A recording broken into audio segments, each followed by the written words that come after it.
Trade Logistics aan de Indira Gandhiweg 619A en Direct Freight Services aan de Polakstraat 10 te Paramaribo is een logistiek dienstverlenend bedrijf dat lucht- en zeevracht verstuurt voor zowel bedrijven als particulieren naar bestemmingen wereldwijd. We zijn langer dan 10 jaar actief op de expediteursmarkt in Nederland en we zijn een vertrouwd adres binnen de gemeenschap. We kunnen van alles voor u verzenden, zoals geschenkpakketten, auto's, fietsen, handelszendingen en containers.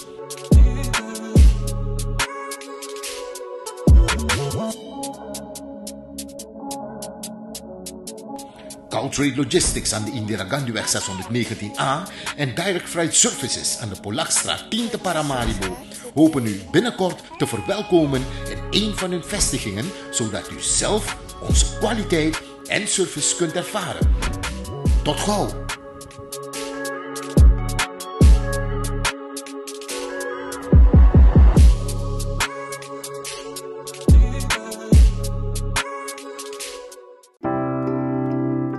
Zorgen moet je doen, niet maken. Zorg is persoonlijk. Onze jongste patiënten krijgen daarom bij de huisartsenspoedpost ook een persoonlijke behandeling. Onze artsen zijn zeer bekwaam in het opvangen en behandelen van uw kind. Huisartsenspoedpost Suriname. Uw zorg is onze zorg.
Kijkers, ik heet u van harte welkom. Ik ben vandaag met mevrouw Tatjana Lushi. Ja. Oké. En hoe gaat het met u, mevrouw Lushi? Spreek ik uw naam goed uit? Ja, eigenlijk Lusje. Lusje? Die Oh, Lusje. ook moeten u worden. Maar met mij gaat het goed hoor. Ik ben een gedreven vrouw. Ik doe dagelijks heel erg veel, dus ik ben energievol. Dus het gaat goed. Oké. Als we kijken naar hoe de huidige regering zich de afgelopen 5 jaar heeft ingezet voor het land Suriname. Wat kunt u daaruit halen? Denkt u dat het goed is gegaan? Of denkt u dat het door middel van bepaalde schulden, die ze altijd zeggen door de vorige regering, slecht is gegaan? Waaraan denkt u dat het ligt? Nou, laten we beginnen om aan te geven dat het niet goed is gegaan. We kunnen alle benamingen geven, maar het is alles behalve goed gegaan tijdens deze regering.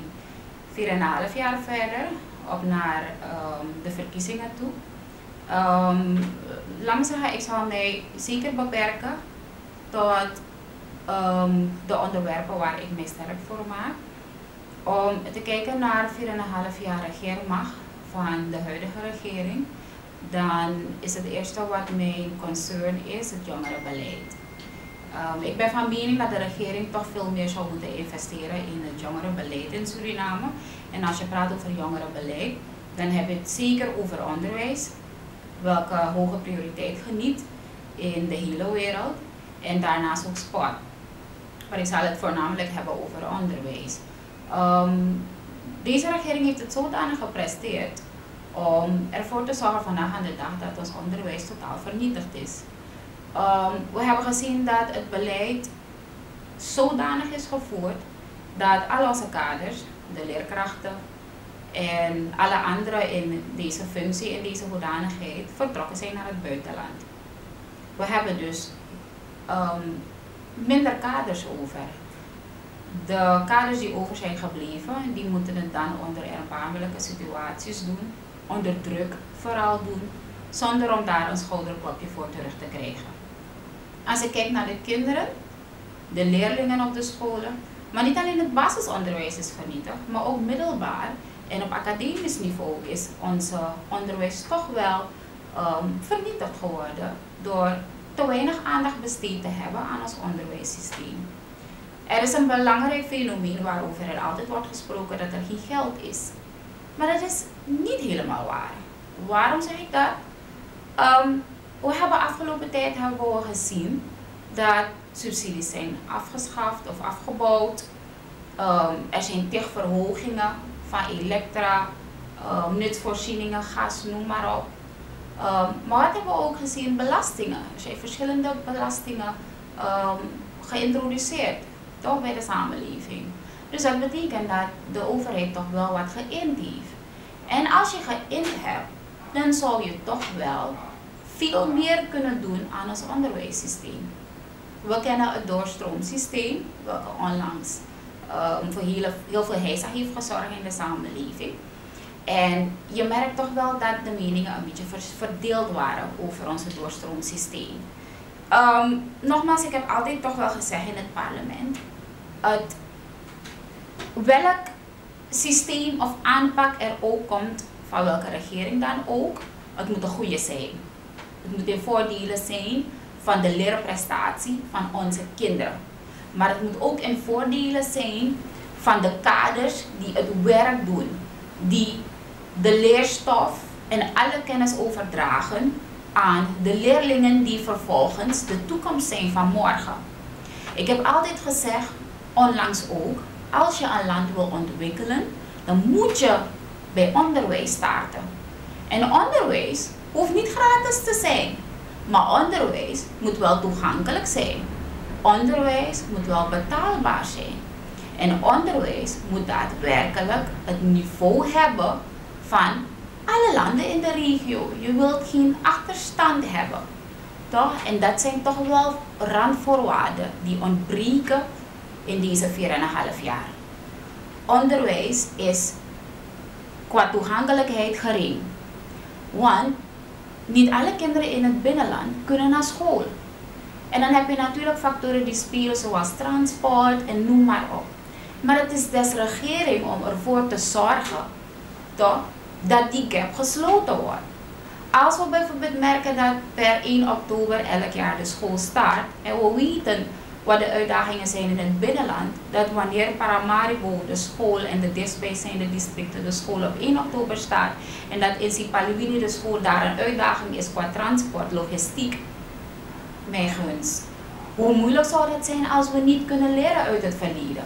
Hoe moeilijk zou dat zijn als we dan niet met concrete plannen komen om ervoor te zorgen dat het daadwerkelijk een schooljaar start waarbij alle kinderen in Suriname, ongeacht ras, kleur of godsdienst die ze hebben, op dezelfde bewuste dag naar school kunnen gaan. Voor mij, deze jonge vrouw, is dat nog steeds een droom. Ik wil die dag kunnen ervaren in Suriname. Dat onderwijs toegankelijk is voor elk kind in Suriname. Maar dat ook onderwijs betaalbaar is. Niet elke ouder kan een particuliere school betalen voor hun kind. En dat hoeft ook niet.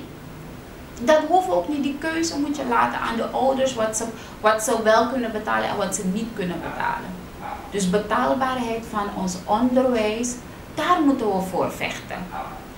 We hebben onlangs ook gezien dat bij COVAP de studenten in een bepaalde situatie zijn terechtgekomen waar zij eigenlijk moesten aandacht moesten vragen omdat de collegegelden in één wip de lucht ingingen.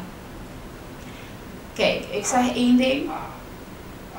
Ik denk niet dat er een mens is die niet wil betalen voor kwaliteit. En ik ga het nog een keer herhalen. Elk mens wil betalen voor kwaliteit. Als ik betaal voor iets, dan wil ik waar krijgen voor mijn geld. En dat ontbreken we toch wel binnen ons onderwijssysteem. Wat we ook moeten hebben in Suriname is dat wij toch veel meer technisch onderwijs moeten hebben in Suriname. Wat we veelal hebben is administratief onderwijs. Maar, wat wel goed is, maar als wij als land zeggen dat wij vooruit willen komen, willen gaan produceren, dan heb je meer technisch kader nodig in je eigen land.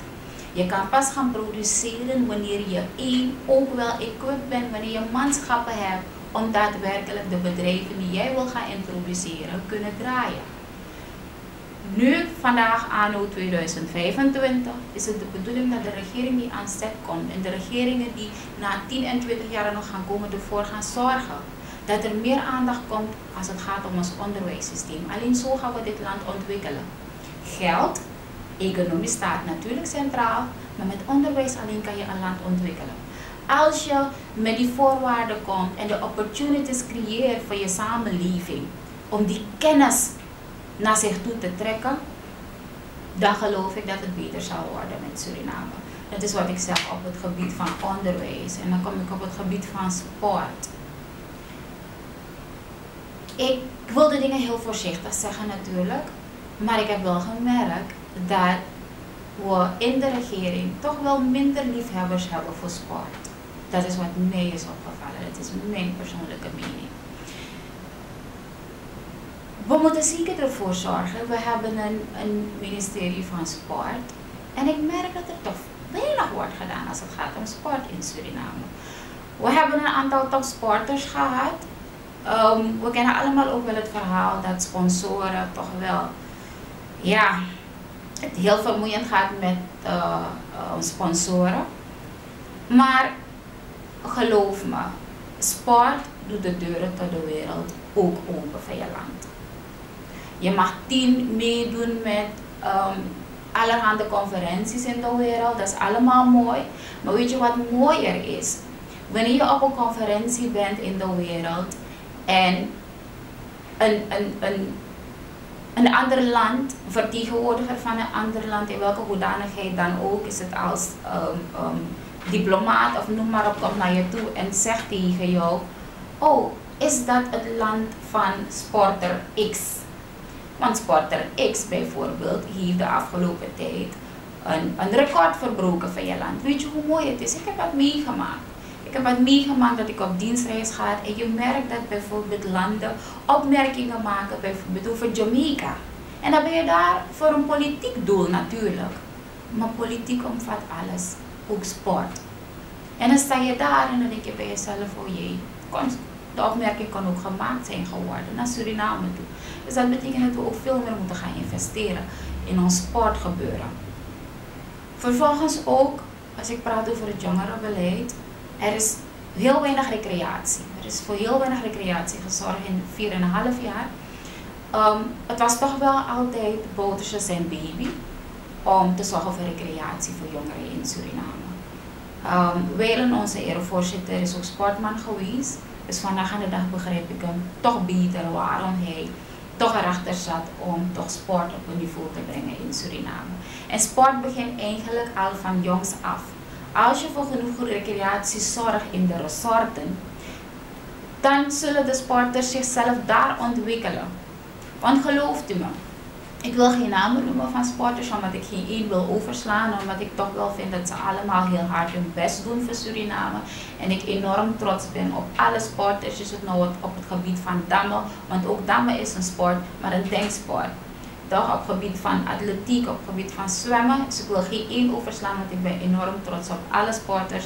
En laat me zeggen, gewoon alle ambassadeurs die Suriname waardig presenteren in het buitenland.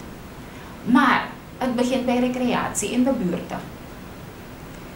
Als je genoeg recreatie zet in de buurten, toch, dan ga je meer ontwikkeling krijgen voor onze sport. En daar begint het. Voordat ze topsporters worden, hebben ze in een inham gevoetbald. Voordat ze topsporters zijn geworden, hebben ze ergens in een creek achter goede verwachting gezwommen. Daar begint het. Maar dat hoeft niet. Ze hoeven niet in een creekje te gaan om te zwemmen. Maar laat de regering, de volgende regering die komt, zeker voor dit soort zaken gaan zorgen. Ik was onlangs in het veld. Ik ben haast elke dag in het veld, ga ik je eerlijk zeggen. Omdat ik toch wel de jongeren, die touch wil hebben met de jongeren. En ik kwam een jong meisje tegen. Ik schat 7 of 8 jaar. En ze herkende me natuurlijk, omdat er thuis over me wordt gesproken. En ze kwam naar me toe en ze zei aan me, ik maakte de opmerking en ik zei, wat wil je dat ik vertel in het parlement? En ze zegt tegen me, u moet voor mij vertellen, ik word heel erg emotioneel hoor. En ze zei, u moet voor mij vertellen dat ik niet eens meer een lollipop kan kopen. En het lijkt wel gek in de oren als een kind van 7 jaar aan je zegt van, ik kan niet eens een lollipop kopen, want je zou wel denken, oké, wat weet je van geld en je werkt niet, mama moet alles betalen. Maar waar we ons niet mee moeten vergissen is dat kinderen de meest intelligente mensen zijn op de wereld. En wat we zeker ook moeten meenemen, is dat kinderen, they don't lie. Ze liegen niet. En kinderen gaan jou precies de juiste emoties gaan ze je tonen. En dat is waaraan we moeten werken. We moeten vorm geven aan onze jeugd. We moeten meer gaan investeren in onze jeugd. Willen wij over 20, 25 jaar een mooi Suriname hebben, dan moeten we daadwerkelijk gaan investeren in onze kinderen. En welke regering dan ook komt die de kinderen overslaat, dan heb je niet alleen maar het land vernietigd voor 5 jaar, maar je hebt het land vernietigd voor 5 maal 10 jaar is 50 jaar. En dat is waar wij we have to break the bias als het op dat gebied aankomt. Wij moeten ervoor zorgen. Ik ben vandaag aan de dag, ik ben nog jong, maar ook tegelijkertijd niet meer zo jong. Maar ik moet werken voor de generatie die komt. En dat is de enige boodschap die ik aan de regering wil geven. Voor de rest ben ik dagelijks in het veld. Ik hoor mooie dingen, maar ik hoor ook hele emotionele dingen van het volk. Ik kom op voor de jongeren van Suriname. En het doet soms pijn wanneer je soms de dingen zegt. Want men zegt de waarheid doet pijn. Dus als je soms de dingen zegt, dan kan het misschien een beetje hard overkomen. Maar ik zeg altijd, don't kill the messenger. Maar luister naar de woorden die de messenger met u deelt. Dat is wat ik nu op dit moment kan zeggen. Yes, u sprak daar net op iemand terug te komen op onderwijs, dat het niet goed gaat. Inderdaad, maar waarom is het zo dat onderwijs in het binnenland elk jaar weer eigenlijk een stiefmoederlijke behandeling krijgt? Want dus we horen continu dat onderwijs in het binnenland het slechtste blijft en is. Nou, ik ben bezig met een onderzoek, moet ik eerlijk zeggen, omdat ik ook kind uit het binnenland ben. Weliswaar uit Broek op Honden, Klaaskreek, dus dat is nogal een beetje makkelijk toch, voor de kinderen daar. Dan nog zitten wij met een heleboel uitdagingen. Onlangs heb ik aangegeven, we moeten kijken naar, ik heb het gevoel dat wij eigenlijk prioriteiten geven aan dingen die geen prioriteiten genieten, ook binnen het onderwijs gebeuren. Ik heb bijvoorbeeld aangegeven, kijk zeg, het bouwen van scholen is goed. Maar we moeten ook kijken naar de timing. We moeten ook kijken naar de bestaande scholen die er al zijn. Wat ontbreken die scholen? En in het binnenland heb je daar het grootste probleem. Er zijn in het binnenland scholen die geen elektra hebben, die geen water hebben, slechte toiletten. Maar ook in Paramaribo heb je dit. Ook in Paramaribo heb je dat er toiletten zijn die half kapot zijn. En noem maar op, of dat er geen goede watertoevoer is om door te spoelen. Maar wat je ook hebt, is dat er leerstof, schoolboeken ontbreken. Schoolmeubilair. Weet u dat er scholen zijn in het binnenland waar ouders en het gezag zelf ervoor moet zorg dragen dat ze banken moeten maken, zodat de kinderen als ze naar school gaan, ze toch nog op banken kunnen zitten. En dan is het bouwen van scholen is goed. Het is goed, maar ik zeg, er moet een degelijk onderzoek komen.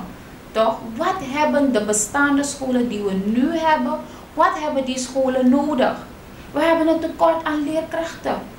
Wat moeten we daaraan doen om ervoor te zorgen dat we weer genoeg leerkrachten krijgen? 1. Het vertrouwen bij de leerkrachten terugbrengen. Want dat is het gevaarlijke.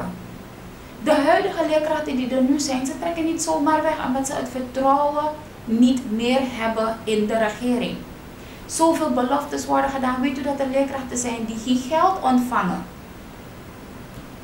Er zijn leerkrachten die niet eens weten wat voor positie ze hebben, niet eens een beschikking hebben, maar ze geven les. Het vertrouwen is er niet. Wat denk je dat er gaat gebeuren in het binnenland?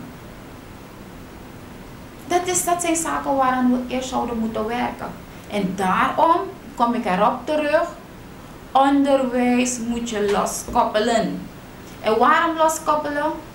Er mag geen politiek gedreven worden met onderwijs. Geen enkel politieke partij die in Suriname is, dat is mijn wens. En dat is waarvoor ik ga.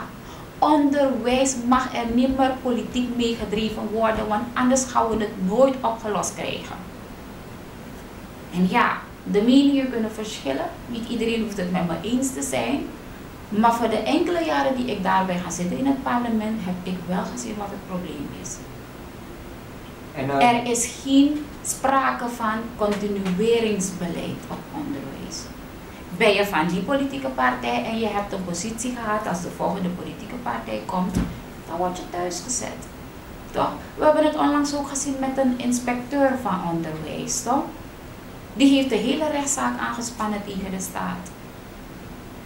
Dus we kunnen lang en breed discussiëren over onderwijs. Maar ik denk dat ze voornamelijk de jongeren moeten bij betrekken. De jongeren moeten meenemen. Omdat toch wel de iets ouderen, met ervaring over onderwijs, die doen hun best natuurlijk. Maar als je kijkt naar de buitenwereld, dan is onderwijs totaal gedigitaliseerd. En wij zijn hier nog aan het passen en meten. Meubilage is niet goed, boeken zijn niet goed. Dat is niet goed, dit is niet goed. Ik kreeg onlangs de schrik van mijn leven. En ik wilde deze vraag in DNA stellen, maar ja, ik kreeg niet zo goed de gelegenheid om dat te doen. En ik wil dat toch wel hier vragen. En als het zo is, dan moeten we dat wel snel gaan corrigeren. Onlangs kreeg ik van betrouwbare bronnen,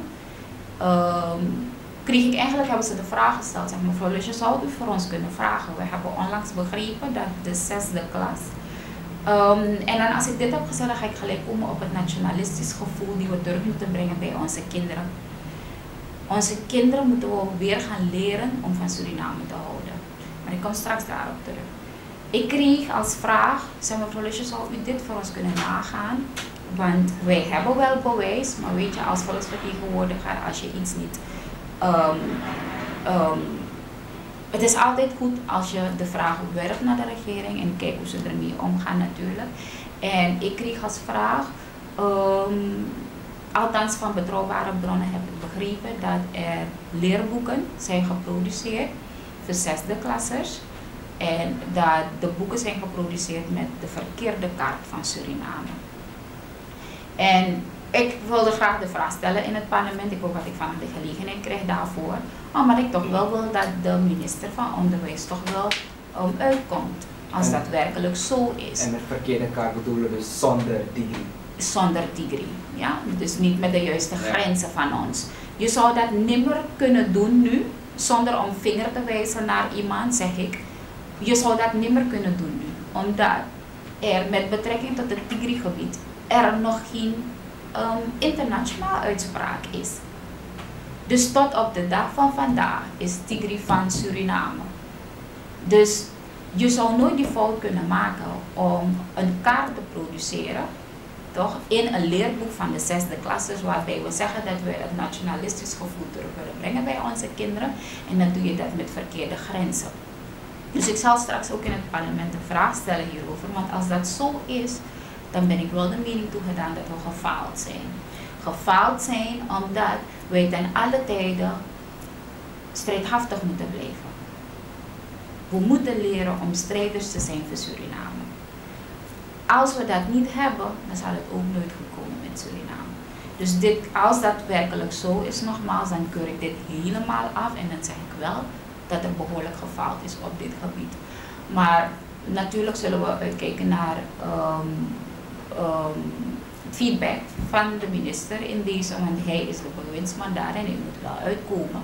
Want ik heb tot vanochtend, zag ik nog dat het ergens nog op Facebook nog besproken wordt. Dus hij moet als antwoord komen geven als dat daadwerkelijk zo is. Dat is één. Dit gezegd hebbende wil ik ook komen naar het nationalistisch gevoel. Ik ben nauw betrokken als het gaat om de school. Ik zit ook in de commissie onderwijs. Dus vandaar dat ik altijd ook blijf hameren over onderwijs. Maar meer nog omdat je alleen een land kan ontwikkelen als je onderwijs goed is. Begrijp je? Als je onderwijs toegankelijk is, als je onderwijs betaalbaar is. En het is me opgevallen dat tegenwoordig er bijna geen enkele school meer, en ook als we enkele scholen hebben, dan is het ook echt een klein aantal hoor, die een vlaggenmast hebben. Heel weinig. Je merkt dat dat geen trend meer is. Toch? En er kunnen tig redenen zijn erachter waarom tegenwoordig bijvoorbeeld scholen geen vlaggenmast meer hebben of dat er geen vlaggen zijn. Er kunnen tig redenen zijn, maar als regering is het eerste wat je moet doen als je aan de macht komt, is het nationalistisch gevoel inprenten in jouw volk. Je moet je volk van de jongste tot de oudste burger moet je gaan leren om van je land te houden. En daarin, mijn mening, heeft deze regering ook gefaald. Ik merk weinig dat nationalistisch gevoel. Ik merk weinig dat, weet je, er beroepen worden gedaan om meer van ons land te houden. Neem maar een simpel voorbeeld. Als het gaat om het ophalen van vuil in Suriname, het ophalen van de trenzen in Suriname. Het is geen mooi beeld hoor, wanneer je door de straten van Paramaribo rijdt. Het is helemaal geen mooi beeld. Waar is het nationalistisch gevoel? En het maakt niet uit welke minister daar zit of welke minister daar niet zit of wat dan ook of wie dan ook, wiens lieveling het is of wiens lieveling het niet is. Het gaat erom, als je van je land houdt, ga je alvast beginnen. Migaro, als je ergens thuis woont en ilobi of ilobi jari, ga je het elke dag harken. Je gaat het elke dag schoonmaken. En dat heeft niks te maken met het feit dat je het doet voor buurman of buurvrouw. Je doet het voor jezelf, omdat je van je huishoud, je houdt van je terrein.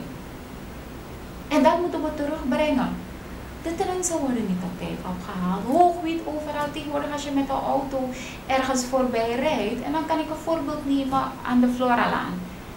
Het lijkt alsof je je hoofd uit je auto wil steken. Alleen maar zodat je goed overzicht hebt om op te trekken. Dat kan niet. Dat is geen nationalistisch gevoel. Dat is geen liefde hebben voor je land. Weet je? Dus dat zijn dingen waar ik gezien heb dat deze regering toch heel slecht heeft gepresteerd. Er is nog heel veel waarover we kunnen praten. Zeker ook als het gaat om het sociaal-maatschappelijke in Suriname. Ook de mensen met een beperking worden aan hun lot overgelaten. Weet je? En dan wordt er natuurlijk wel gesproken over, we hebben kinderbijslag verhoogd, we hebben AOV verhoogd. Maar hoeveel kan je met dat geld tegenwoordig doen? Als een meisje van 7 jaar aan mij zegt, geeft u van mij aan dat ik niet eens meer een lollipop kan kopen, dan moet je zelf ook al aanvoelen dat het niet goed gaat in het land. Dus voor mij natuurlijk, ze zeggen 4,5 jaar is een gepasseerd station, maar we moeten het niet vergeten, we moeten eruit leren. Want deze regering heeft ons heel veel geleerd, die wij in de komende periode beter moeten gaan doen. En als jonge politica uit de NDP ben ik ervan overtuigd.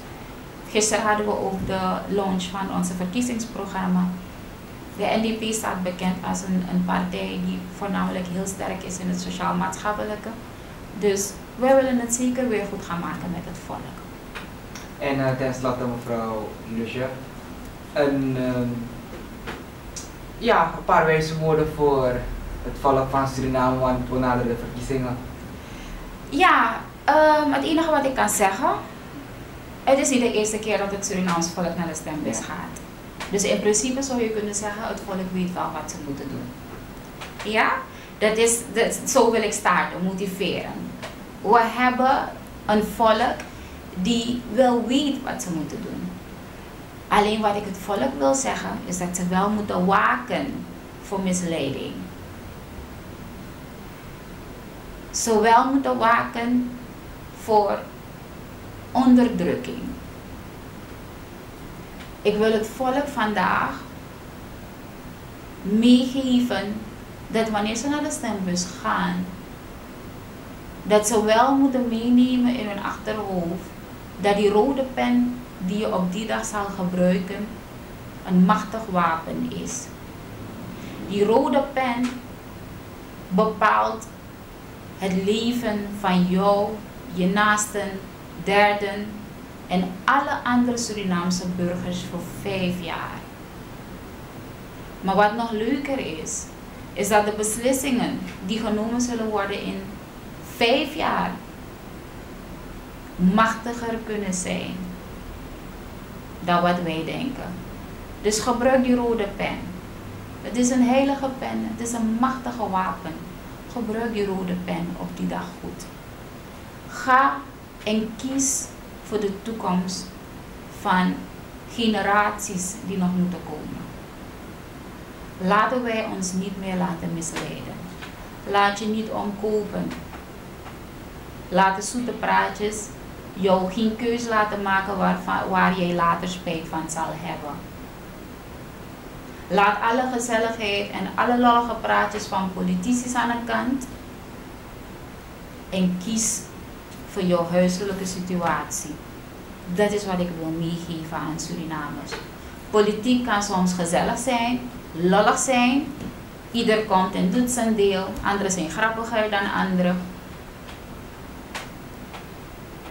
Anderen hebben leukere truitjes, leukere paraplu's, leukere promotiemateriaal. Maar promotiemateriaal noem ik dat lauw. Promotiemateriaal is leuk, is mooi, maar kies bewust op 25 mei. En aan de jongeren wil ik natuurlijk ook zeggen, first, second en third voters. Het wordt voor jou de eerste of de tweede of de derde keer dat je gaat stemmen. En we weten allemaal dat vaak genoeg de jongeren toch wel stemmen aan de hand van wat hun ouders ze zeggen. Dat weten we allemaal. De eerste keer toen ik heb gestemd, heb ik ook wel stemadvies gehad. En dat is niet erg. Maar als je stemadvies hebt gehad, overweeg dat ook. Neem de tijd om, tegenwoordig leven we in een technologische tijd, neem de tijd om te gaan lezen over de persoon. Om te gaan onderzoeken over de persoon voor wie je wil stemmen. Dus aan de jongeren, stemadvies is leuk. Maar stemadvies betekent nog niet dat je dat hoeft te doen. Het is slechts een advies. Dus wanneer je advies hebt gehad als jongere, ga searchen over de persoon. Ga lezen over de persoon. Ga op Google en ga navraag doen. Sommige politici hebben een Facebookpagina, hebben TikTok, hebben noem maar op Instagram. Ga even kijken. Toch? Waar maakt de politici zich sterk voor? En wanneer je het antwoord zelf hebt gevonden, dan mag je ook wel teruggaan naar je ouders en met feiten aangeven. Zeggen mama en papa, ik ben het eens. Ik ben het eens om op Tatiana Lusje te stemmen, want ik heb onderzocht wat ze doet. En dat is waarvoor we moeten gaan. Dank u wel mevrouw Tatiana Lusje. Kijkers, u heeft het gehoord, het was weer een leuk gesprek. Dank u wel dat u ook bent gekomen in de studio bij Kulturo TV.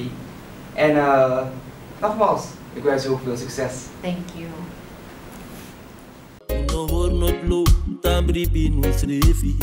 Una de Westra Namang Vaderland, Suriname is je vaderland.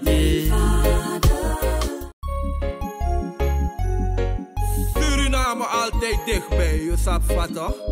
In Meati, Srana.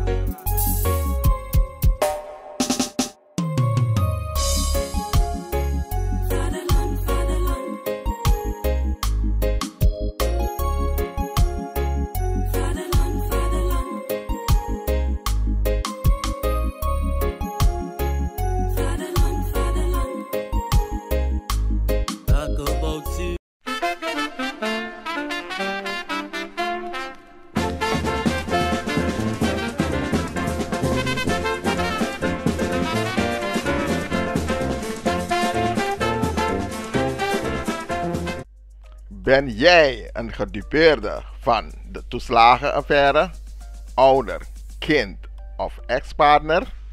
Ga dan naar stichtingherstel.nl. Herstel met dubbel L. Met Stichting Herstel kom je er wel.